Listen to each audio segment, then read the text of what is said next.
humbling because the list itself is fantastic, probably one of the best years that I can remember. The book itself, No Hunger in Paradise, the title came to me when I was walking around Manchester City's £200 million academy. And that's the manifestation of the dream, of making it as a professional footballer. And the odds are infinitesimal. To give you an example, only 180 of the boys who play organised youth football in England at any one time will make it as a Premier League pro. Now that's a success rate of 0.012%. So we understand the dream, we understand the power of that dream, because we were all kids once who wanted to be pro footballers. But what's the price of the dream? So what I wanted to do is look at the system, the impact on the boys themselves, the players, the philosophies of the clubs and the coaches. So it's an area I felt was underrepresented, and I wanted to really give the human story of what it's like to try and make it as a professional footballer. Around about 18 months. I tend to try and do as much research as possible, obviously. To give you an idea, probably around about sort of 700,000 words of notes, probably another 300,000 or 400,000 words of transcription of interviews. I try to go across the board. But again, what I wanted to try and do with all my books, and it's one of the great privileges of doing sports writing in a book context, is that you're able to put into perspective quite key issues.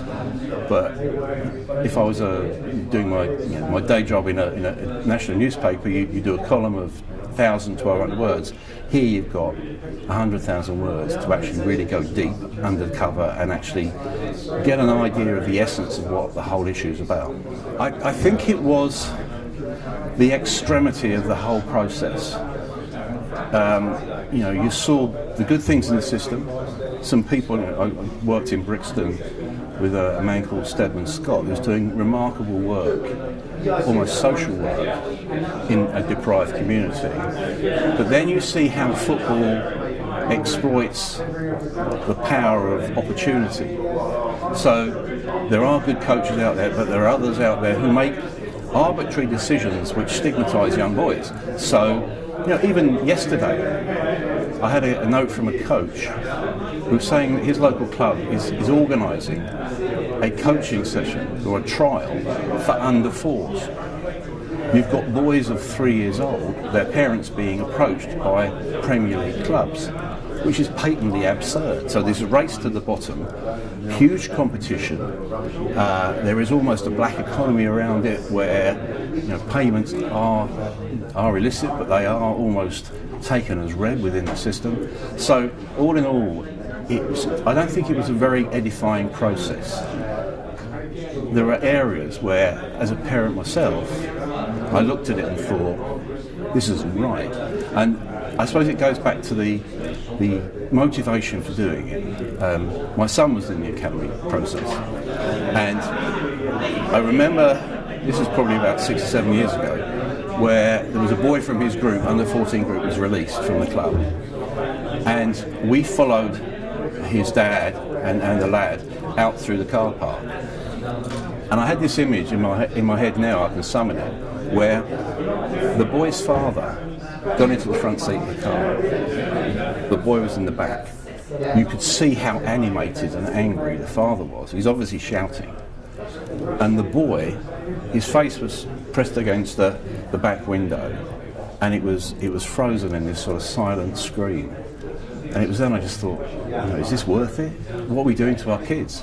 And I suppose that's where the sort of the nexus of the book came from. And it's part of a trilogy. Yeah. Started off with a book called The Nowhere Man. Spent about 18 months on the road with football scouts, who are the sort of great romantics of professional football. They're out in all weathers. They're the guys you see on a motorway at 1 o'clock in the morning with a pork pie in one hand and the steering wheel in the other.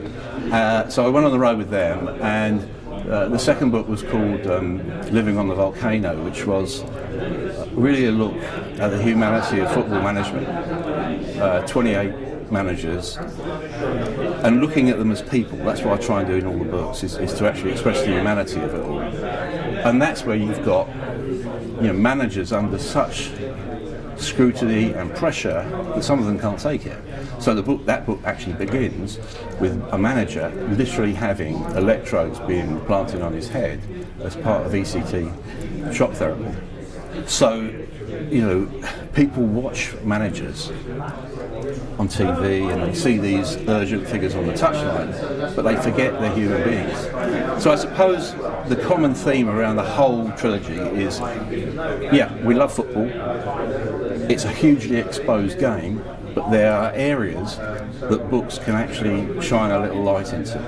And I've got fantastic admiration for sports writers in this country. I think the standard of sports writing on a daily basis is higher than it's ever been.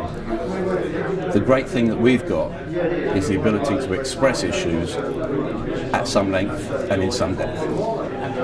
It's great if you win one. As a former winner.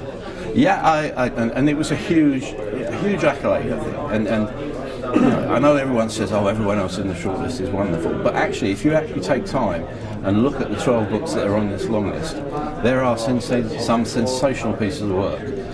And I would urge anyone to actually look beyond the gloss of the award and the honour of the award at the hard work and the professionalism, not represented just by the winner, but everyone else on this long list.